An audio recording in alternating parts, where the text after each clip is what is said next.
Welcome to Lesson 24. This lesson is on prescriptive authority and scope of practice.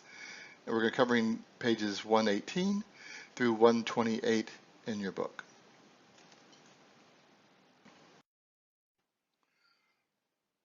So we talked about prescriptive authority when we were doing the controlled substance chapters. So there's going to be a little bit of a repeat here because some of the restrictions related to the types of prescriptions that different practitioners can actually prescribe.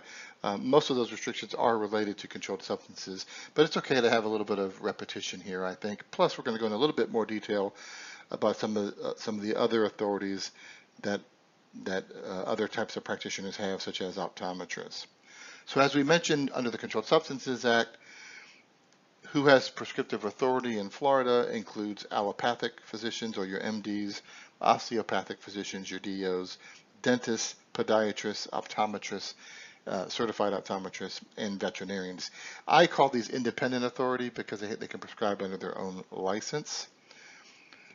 This is as opposed to those practitioners that have dependent authority because they have to have a supervising physician, and those are your physician assistants and advanced practice registered nurses.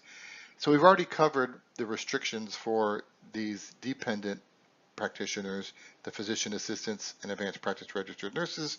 Those were related to controlled substances. As you'll recall, their Schedule II controlled substances are limited to a 7-day supply. They can't prescribe in a pain management clinic. There are some restrictions regarding psychiatric mental health controlled substances for children under the age of 18, except for those psychiatric nurses who don't have those particular restrictions. Let's turn to the optometrist, the certified optometrist. And we mentioned before that they have only 2 controlled substances that they can prescribe. But this is a complete list of the formulary of drugs that optometrists may prescribe. And they have an actual formulary, and I've reprinted the formulary in the book for you. Do you need to memorize everything that's on this list? I don't think you have to memorize all of it. You can do a lot of it by categories, and a lot of it is common sense, to be honest with you. So if you look at the formulary starting on page 120, it starts out with topical ocular pharmaceutical agents. So these are the eye drops and ointments, and it's pretty broad.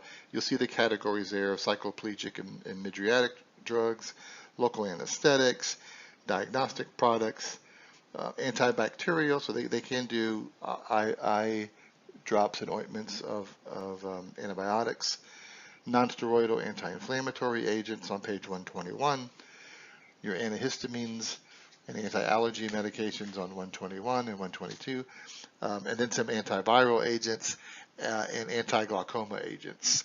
And then there's a whole group of miscellaneous eye drops and ointments on the top of page 123. Then the chart goes into, if they have some additional training, they can prescribe oral medications. And we talked about those 2 controlled substances already of tramadol and Tylenol number 3 with codeine. And then they have a list of other oral medications an optometrist can prescribe. And it includes antibiotics and antivirals. This one I think you want to pay a little bit more attention to because it's kind of a short list of antibiotics. And I don't know how often this list is updated, but it seems like there's a lot newer antibiotics on the market. But I noticed they all tend to be very old antibiotics that have been on the market for a long time. So only these antibiotics are the ones they can prescribe. So that one you might want to memorize. Same thing with the antiviral products. It's only, I think, 3 different antiviral products. And then if you turn to page 124, there's only 2 oral agents to treat glaucoma, acetazolamide and methazolamide. And notice on the top of page 124, those are restricted to a 72-hour supply. I would hope the MPJE would not get that specific, but you never know, so I wanted to make sure I covered that. So some additional prescriptive authority issues. We mentioned telehealth a little bit, and there are some restrictions regarding those prescriptions coming from a telehealth visit related to controlled substances. Controlled substances may not be prescribed via telehealth except for 4 exceptions for treatment of a psychiatric disorder, for inpatient treatment in a hospital, and also for patients in hospice and in nursing home facility. So there's also this oddball rule, actually it's a statute I believe, or no, it's a rule, I think it's a Board of Medicine rule, that sets standards for the prescribing of obesity drugs. This is a very old rule that the Board of Medicine put in place. And it's old because it was put into place before we had electronic prescriptions. And I don't know the complete origins of this, but apparently we had some problems with inappropriate prescribing of drugs to treat obesity, particularly via telephone. And maybe they were fraudulent and nobody was catching them or whatever. And what the rule says is that any prescription for a drug or even nutritional supplements or herbal treatments to treat, for weight loss have to be in writing and signed by the prescribing physician. Now, it doesn't address electronic because this is from 1998, I believe, and we didn't have electronic prescriptions back then. It's very odd. It only says the initial prescription. It doesn't say anything about refills, so that was always kind of unclear. Can it be done electronically now? Is that the same as in writing? I'm not sure, but I'm just pointing this out because the rule is in there. It's a very unique Florida rule, just in case you get a question on it. All right, so we mentioned the mandatory electronic prescriptions when we're talking about controlled substances, but remember, the rules in Florida are not just for controlled substances. They're technically mandatory electronic prescriptions for all prescriptions for non-controlled substances as well as controlled substances. But the same exceptions apply. And as we mentioned, there are a lot of exceptions there, and they're listed for you again on page 125. Now there's one other type of prescriptive authority that I want to mention here on the bottom of page 125, and that is called a pharmacist's order for certain medicinal drugs. Pharmacists are not considered healthcare practitioners with prescriptive authority, but they do have this very limited authority to order certain medicinal drugs independently, actually, and to dispense it at their pharmacy where they ordered it. This is a very early attempt to get pharmacist prescriptive authority, and I remember it well because I was in pharmacy school at the time, so it tells you how old it is. Florida was being heralded as, the most progressive state because they had pharmacist prescriptive authority. It's got a lot of restrictions. I'm not sure how much it's done anymore in practice, but we're going to cover the details of that when we get to the next chapter. I think what's more common, as you'll see later on in those other chapters, is collaborative practice that allows you to work with a physician and modify a patient's drug therapy and so forth. Pharmacies kind of moved in that profession, and there's not a whole lot of instances where you have independent authority. And as you'll see with this one, the authority is very limited on the types of drugs that can be prescribed, but it is still on the books. And since it is prescriptive authority, I want to at least mention it here, and we'll go through the details of that in chapter 4 a little bit later on.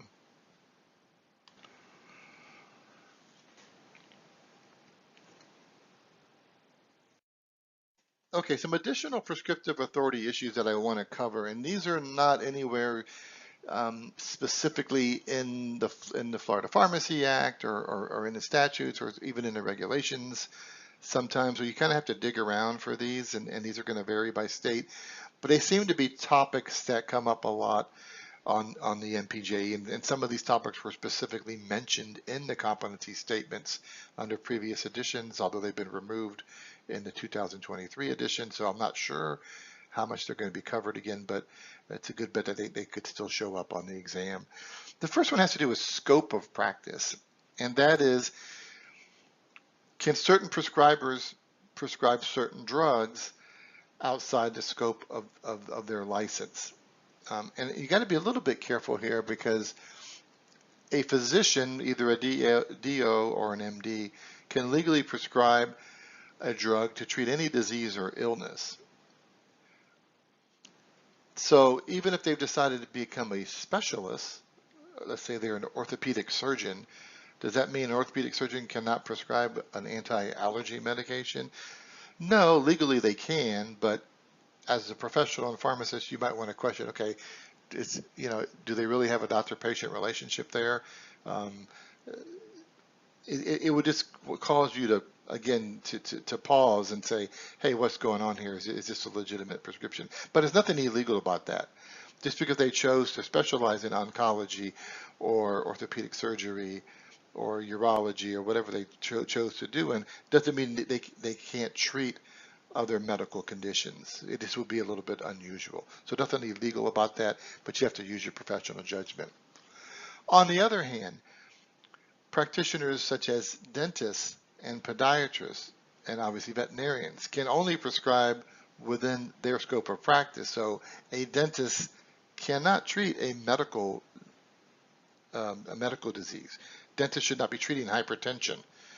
A podiatrist can only prescribe for something to treat the foot. And veterinarians can only treat animals. They can't prescribe for their wife or their office worker or something like that. So those are definitely outside the scope of practice and would be illegal. And same thing for optometrists. It's got to be something related to the eye, and not only that, they've got a restricted formulary as well. The other issue that comes up sometimes is, what about self-prescribing? Can a physician prescribe for themselves or prescribing for family members?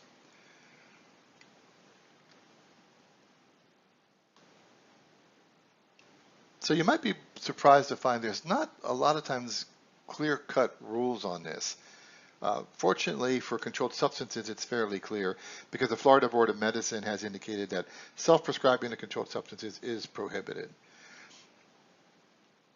For the other situations, prescribing for a family member, prescribing for non-controlled substances, it really comes down to, is there a valid practitioner-patient relationship? Because remember, a prescription to be valid, not just controlled substance prescription, but even a non-controlled substance prescription must be issued based on a valid practitioner-patient relationship in the usual course of professional practice.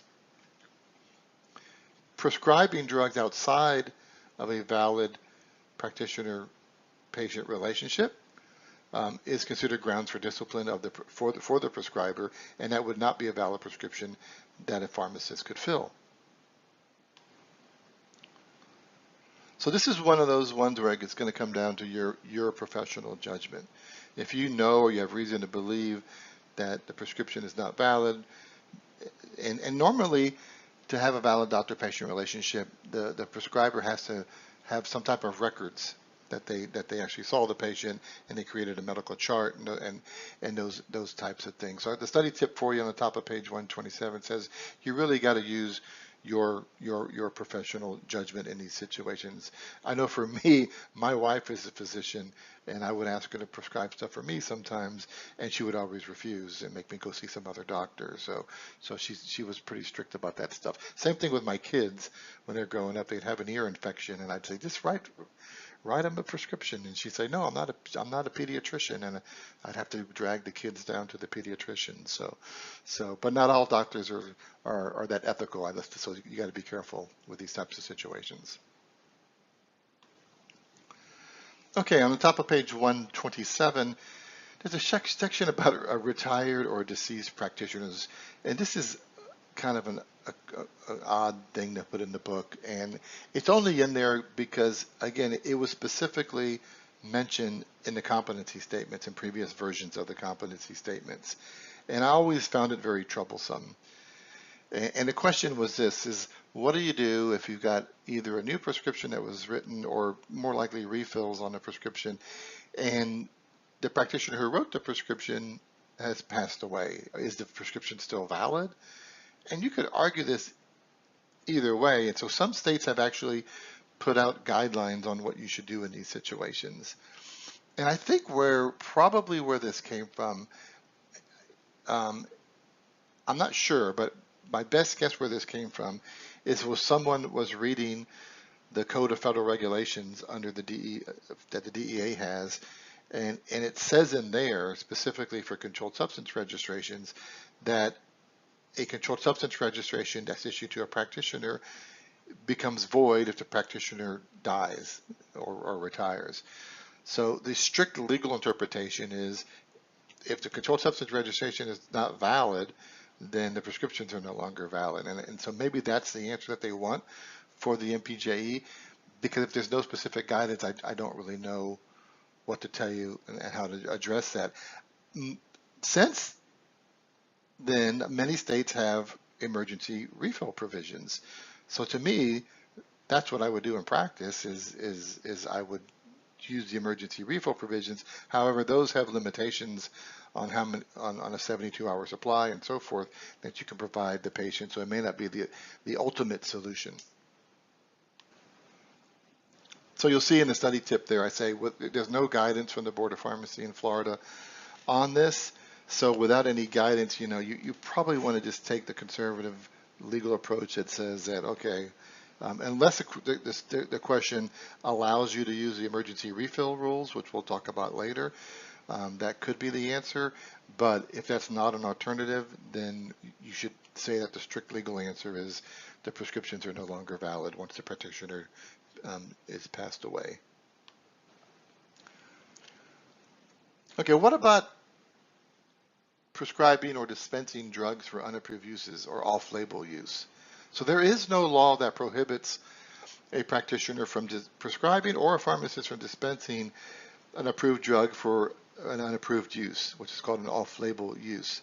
Again, here you just got to use your professional judgment. If it's something that you never heard of, you might want to contact the prescriber and get some clarification on why you're using this drug to treat this particular condition, and just document that. And that's really just to protect yourself from a liability perspective, but there's nothing inherently illegal about that. So if you get a question that says that's illegal, you can't dispense it, that would be the wrong answer for that type of situation. And the last item here, the last kind of miscellaneous item here, is the MPJE will sometimes have questions about pharmacists trying to fill prescriptions that are written for office use.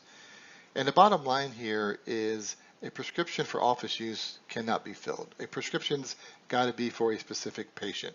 Now there are a couple of exceptions to that, and we'll talk about those, like naloxone. That's not for a specific patient. Sometimes that's done under a standing order. But for the most part, you don't fill a prescription for office use. If a physician wants something to be used in their office, you might be able to sell them some prescription drugs, but you don't fill it as a prescription. The prescription's got to be for a patient or for an animal, and not for office use. So that is the end of lesson 24. We'll pick up again on page 128 in lesson 25 and start talking about the Board of Pharmacy itself.